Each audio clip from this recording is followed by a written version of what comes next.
So he's breaking down any sort of idea of like humanity, any value of the individual. He's pointing out all the problems of capitalism and these privileged countries. And we really need to get over it and just embrace merging with technology. For as many of these talks as I've been going to these for years, since like 2021, 2022. This one, I was like, I have to speak. Like, I'm actually going to be that squeaky wheel. I have to say something. Hi, I'm a little bit confused about your presentation. In the beginning, when you were discounting Descartes' idea of the pineal gland being the seat of the soul, it seemed like that was based on a sort of like scientific materialism, rationalism, like because we couldn't see it, therefore it doesn't exist.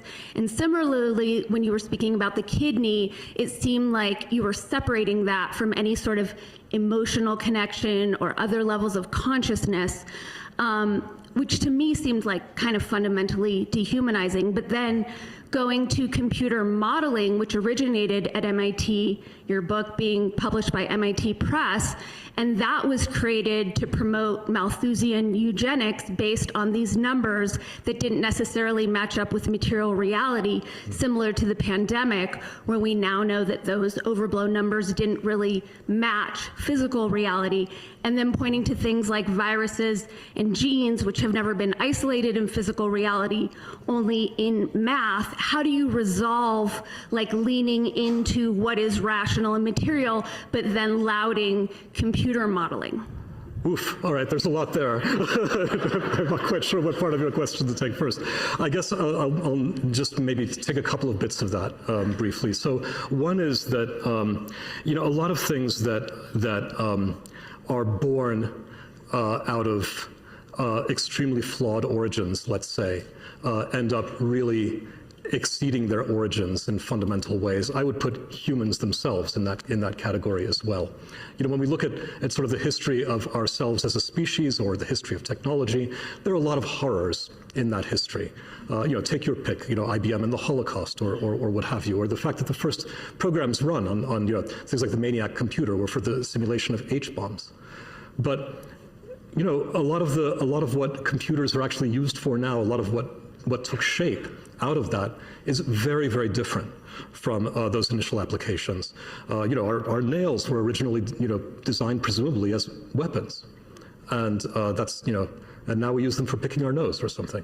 So, I think that the idea of acceptation or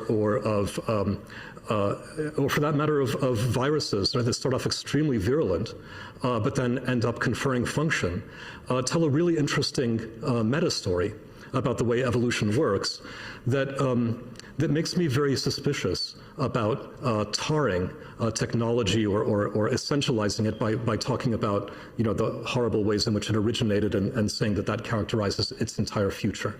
I hope that makes some sort of sense. So they had taken the microphone away from me at that point. Obviously, he didn't answer my question on any level whatsoever. And what I thought was extra ridiculous about his gaslighting bullshit response is that, so he didn't speak to the breakdown, just to, in case my question wasn't clear, which perhaps it wasn't, is like, you're a scientific materialist who's discounting God or soul or intuition or emotion because they don't exist in physical reality, and yet you laud computer modeling when that doesn't match up to physical reality. Right. So sometimes you lean into physical reality, and now you're telling us we need to buy into genes and viruses and climate change and blah, blah, blah, blah, blah. Right. These people are always like this. They But my favorite part of his answer is that the only part he spoke to were the origins of computer modeling out of MIT as nefarious in terms of Malthusian eugenics, not realizing that SFI has been pushing and propping up Malthusian eugenics for their past 4 talks. Right. So it was like, you assholes need to get on the same page, because right now you think you're shutting me down, but now you're countering everything this organization that is hosting you has been pushing.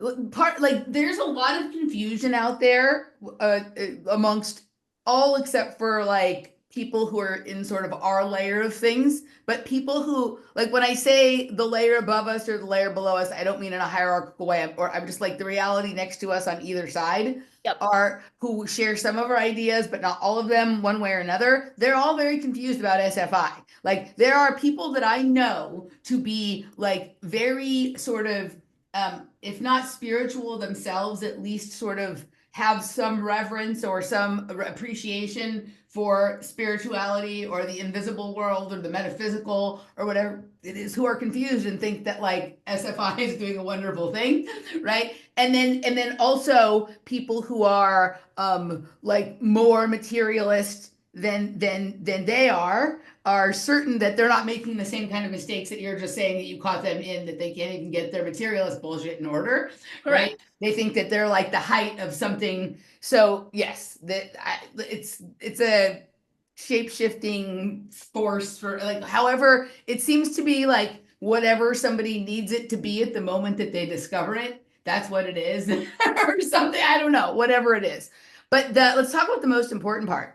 Your voice sounded really deep and sexy on that microphone. Did it?